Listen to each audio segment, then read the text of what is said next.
তো hello guys, আমাকে filter কম দিয়েছে এই তো, তাই বলে আজকে থেকে আমার মা হলো ভিডিও বানাবে। আর ডক্টরের কাছে গেছিলাম, ডক্টর বললো কি ভ্যাকসিন নিতে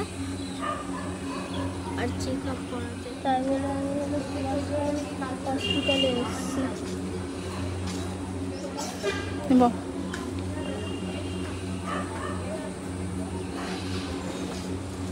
বাইকা